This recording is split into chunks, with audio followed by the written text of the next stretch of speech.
সপরিবারে ছুটির মেজাজে আসুন আরামবাগ হোটেল অ্যান্ড রিসর্টসে। Cottage luxurious rooms, banquets, water parks সমৃদ্ধ। Arambag Hotels and Resorts, Arambag Hooghly call 7407000126 for bookings. Mart Collection, jeans and t-shirts. আপনারা দেখছেন আরামবাগ নিউজ, সাবস্ক্রাইব করুন।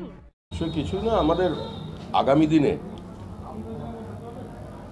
দলীয় রণকৌশল ঠিক করতে, সংগঠনকে একদম বুথ স্তর পর্যন্ত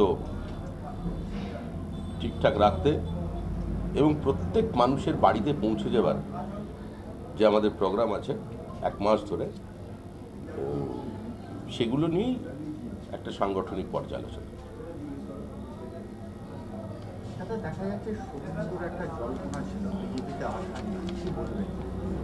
আমি আগেও যা বলেছিলাম এখনও যা বলছি, এটা ওদের ব্যাপার। কোনো প্রতিবেশীর বাড়ির কোনো সমস্যা নিয়ে অন্য কারোর মাথা গলানোটা ওটা শোভন নয়। কার বৈঠকখানায় কি হচ্ছে পাশের বাড়ি থেকে জানলা দিয়ে উঁকি মেরে দেখবার কোনো প্রয়োজন নেই। এটা ওদের ব্যাপার, ওদের মধ্যেই থাকবে। আমাদের আজকে যেটা বক্তব্য সেটা হচ্ছে গোঘাটের যে ভাবাদিঘি, এখানের রেলের একটা প্রকল্পকে নিয়ে হাইকোর্টের নির্দেশ কার্যত অমান্য করে কিছু মানুষ যে যথেচ্ছা চালিয়ে যাচ্ছিল, আজকে স্থানীয় পরিবারদের সঙ্গে নিয়ে বিজেপি দীর্ঘদিন ধরে এটা প্রতিবাদ করেছে। মানুষও স্বতঃস্ফূর্তভাবে এই আগ্রাসনের বিরুদ্ধে।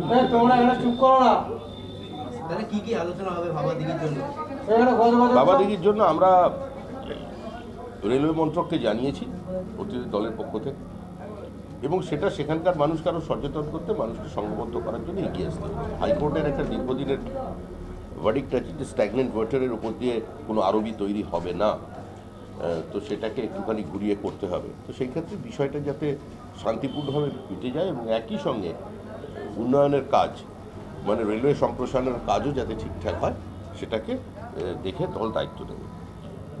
এই আরামবাগ দীর্ঘদিন সন্ত্রাস কবলিত। আরামবাগের রাজনীতি বাম জমানায় লোকসভা নির্বাচনের কত মার্জিনে এখান থেকে জিতেছেন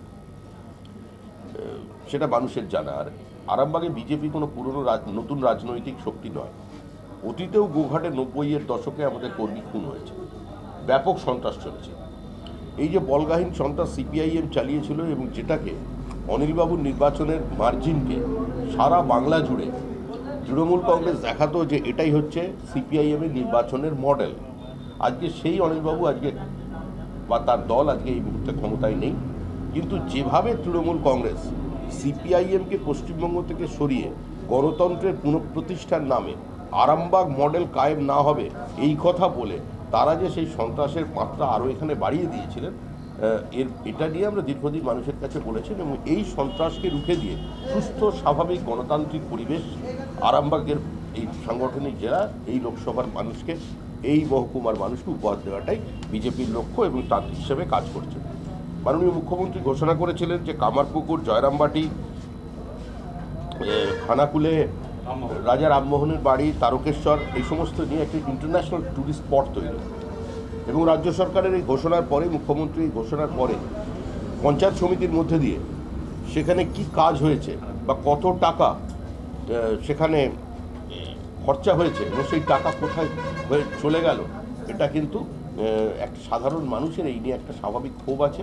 এটাও আমরা আমাদের প্রচারের মধ্যে দিয়ে, আন্দোলনের মধ্যে দিয়ে মানুষের সামনে তুলে আনবো যে আরামবাগ মহকুমা কার্যত তৃণমূল কংগ্রেসের শাসনের আমলে তারা বঞ্চনার শিকার। আরামবাগ উপেক্ষিত। আরামবাগের মানুষ সন্ত্রাস ছাড়া অন্য কিছু পাননি। আরামবাগের যারা আলু চাষি, তারা আলুর ন্যায্য মূল্য থেকে বঞ্চিত হয়েছেন। আজকে সাধারণ দরিদ্র চাষি, সে আজকে 32,000 টাকা 1 বিঘা চাষ করতে গেলে তার খরচা হচ্ছে। যে দাম আমরা বাজারে আলুর দেখছি, কার্যত এখানকার কোল্ড স্টোরেজের ওপরে যে ব্যাপক সিন্ডিকেট রাজ, তোলাবাজির কারণে আজকে অস্বাভাবিক আলুর একটা মূল্য বৃদ্ধি হয়েছে। তারও কিন্তু একটা আঁতুর ঘর হচ্ছে এই আরামবাগ। এবং এখানে তৃণমূল কংগ্রেস, তৃণমূল আশ্রিত যারা মাসলম্যান আছেন, তারা এই কাজ চালিয়ে যাচ্ছেন। আমাদের এই বক্তব্য বা এই নিয়ে আমাদের আন্দোলন থাকবে। আমরা আলু চাষিদের সঙ্গে ছিলাম। অতীতেও আলু চাষিরাদের আত্মহত্যার ঘটনা, তাদের বঞ্চনার ঘটনা, তাদের দুঃখের ঘটনা যেভাবে কোনো ইস্যুই নয় বলে তৃণমূল কংগ্রেস দূরে সরিয়ে রেখেছিল, তখনও আমরা প্রতিবাদ করেছি, আজও আমরা করছি। তৃণমূল কংগ্রেস এখন পর্যন্ত আরামবাগ সাব ডিভিশনকে কী দিয়েছে? মন্দারণ মন্দারণের যে সামান্য একটা ইনফ্রাস্ট্রাকচারটুকু ছিল, দুর্গেশ নন্দিনী, বঙ্কিমচন্দ্র চট্টোপাধ্যায়ের নাম, একটা মানুষের আবেগ যেখানে জড়িয়েছিল, সেটা কার্যত একটা ছোটোখাটো পর্যটন কেন্দ্রের মতো গড়ে উঠেছিল। কিন্তু এই সরকারের আমলে কার্যত সেটা ধ্বংস হয়ে গেছে। তাকে মেনটেন করা তো দূরের কথা, তার আপগ্রেডেশন তো অনেক দূরের কথা, কিন্তু এখন যে অবস্থা আছে সেটা ধ্বংসের দিকে পৌঁছে দিয়েছে।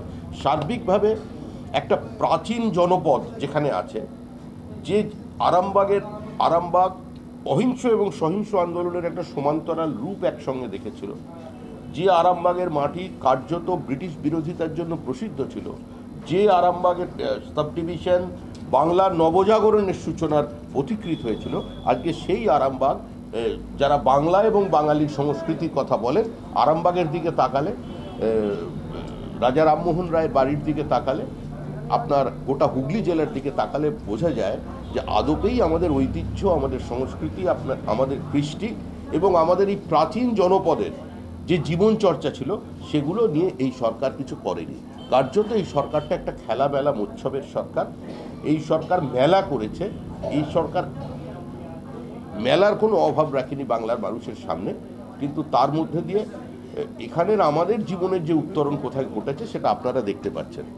আমরা পশ্চিমবঙ্গকে একটা সন্ত্রাসমুক্ত, ভয়মুক্ত, ক্ষুধামুক্ত রাজ্য হিসেবে দেখতে চাই। আমরা এখানে বিনিয়োগ চাই। সিঙ্গুরের কারণে একটা ভুল বার্তা চলে গেছে সারা দেশ এবং সারা বিশ্বের কাছে। সমগ্র হুগলি জেলাতে যাতে একটা শিল্পায়নের, কলকাতার এত কাছে থাকা একটি জায়গা যেখানে শিল্পায়নের এত বড় সুযোগ আছে, সে অ্যাগ্রোবেজ ইন্ডাস্ট্রি হোক আর অন্যান্য সে গাড়ির কারখানাই হোক, মানে কানেক্টিভিটির দিক থেকে, জলের দিক থেকে, সমস্ত ইনফ্রাস্ট্রাকচার যেখানে পাইয়ে দেওয়া যায়, সেখানে এই সরকার সেটা কোনো উন্নয়নই করতে পারেনি, সম্পূর্ণ ধ্বংসের দিকে চলে গেছে। আপনারা সন্ত্রাসের কথা বলছেন, বিজেপি সাম্প্রদায়িক দল, কি বলবেন? এটা তো অনেক পুরনো বোঝা, মানুষ আর বিশ্বাস করে না, শুনলে হাসে এগুলো। দাদা, কেন্দ্রে বিজেপি সরকার আছে, হুগলি জেলায় যে সমস্ত ঐতিহাসিক পর্যটন কেন্দ্রগুলি আছে সেইগুলোর জন্য কি বিজেপি ভাবছে বা কেন্দ্র সরকার কি ভাবছে? বিজেপি সরকারটা আসুক, কেন্দ্রে বিজেপি সরকার কেন্দ্রের তরফে কি ভাবছে? যে কোনো জিনিসের বিজেপি তো চায় এখানের বাংলার সার্বিক যে ঐতিহাসিক জায়গাগুলো আছে সেগুলোর উন্নয়ন, কিন্তু সমস্ত কিছু নিয়ন্ত্রণ করে বা কোনো জিনিস এক্সিকিউট করতে গেলে সেখানে তো রাজ্যের তলার ইনফ্রাস্ট্রাকচারের প্রয়োজন হয়। দেশের আইন তো এটা যুক্তরাষ্ট্রীয় কাঠামো, উপর থেকে কেউ এসে ডিঙিয়ে কিছু কাজ করে যেতে পারে না। তো সেটা বিজেপি এলে ওখানে শিল্প হবে। কালকে লকেট চ্যাটার্জিকে ঘিরে বিক্ষোভ দেখেছে বিজেপি কর্মী সমর্থকরা, কি বলবেন? আমার জানার এই বিষয়টা, এটা নিয়ে কোনো মন্তব্য করবো না। এত কিছু বলছেন, দিল্লিতে 10 দিন ধরে কৃষকরা বিক্ষোভ দেখাচ্ছে, কি বলবেন? কৃষক আন্দোলন, কৃষি আইনের সমর্থনে গণতান্ত্রিক দেশ, কোনো মানুষ যে কোনো আইনের বিরুদ্ধাচারণ করতে পারেন, সমালোচনা করতে পারেন, এটাই রীতি।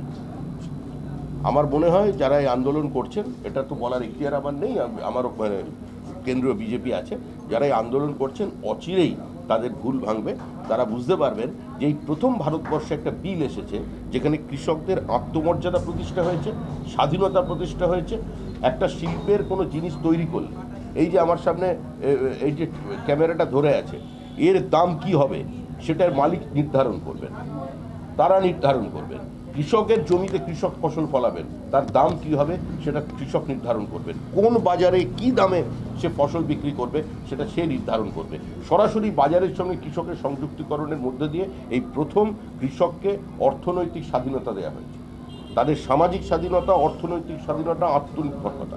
যে চুক্তি চাষ বা অন্যান্য ফান্ডিংয়ের কথা বলা হয়েছে, কৃষকের জমির সুরক্ষার কথা প্রথম এই বিলে বলা হয়েছে, যে কৃষক, আমাদের এই কৃষি নীতির মধ্যে দিয়ে কৃষকের জমিকে কোনোভাবে সেটাকে ক্রোক করা যাবে না, জমি অন্য কাউকে বিক্রি করে দেওয়া যাবে না।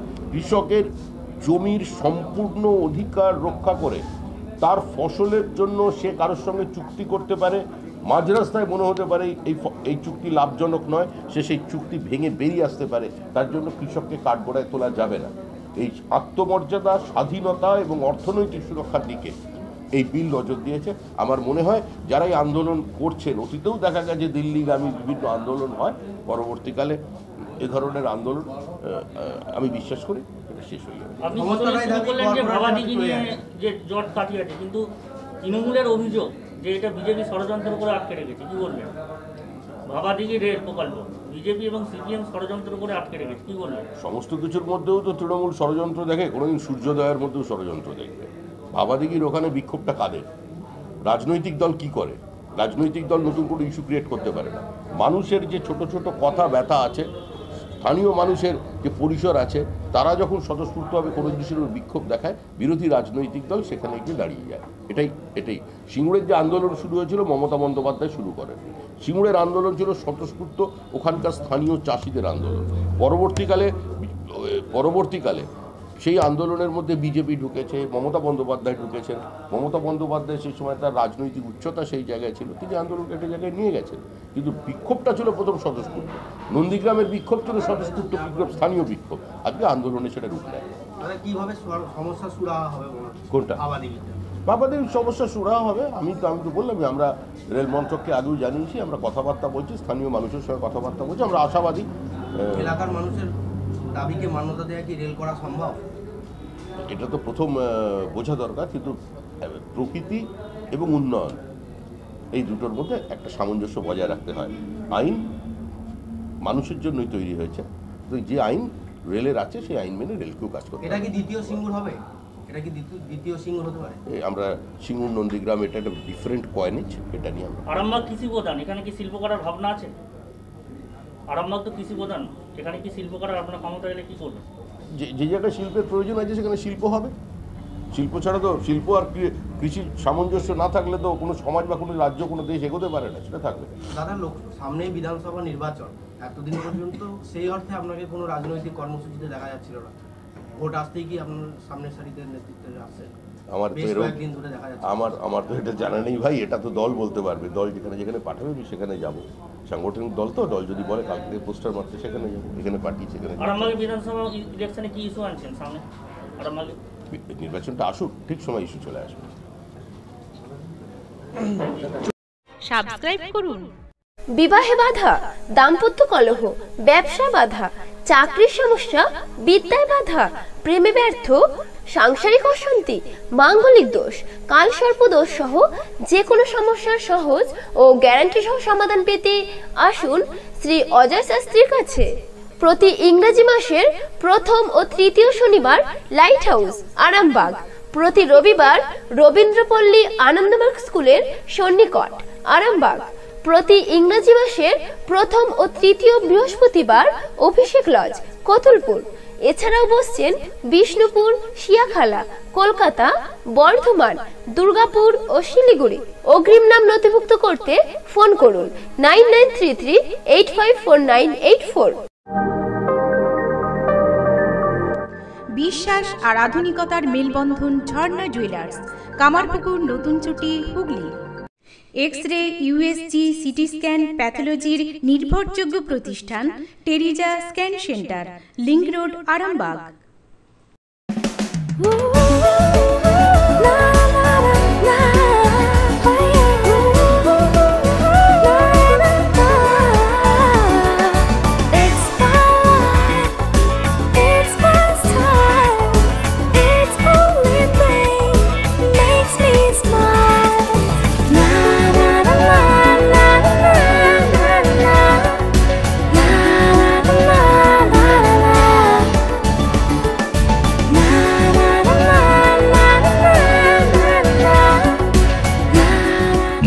Collection, jeans and t-shirts only for men.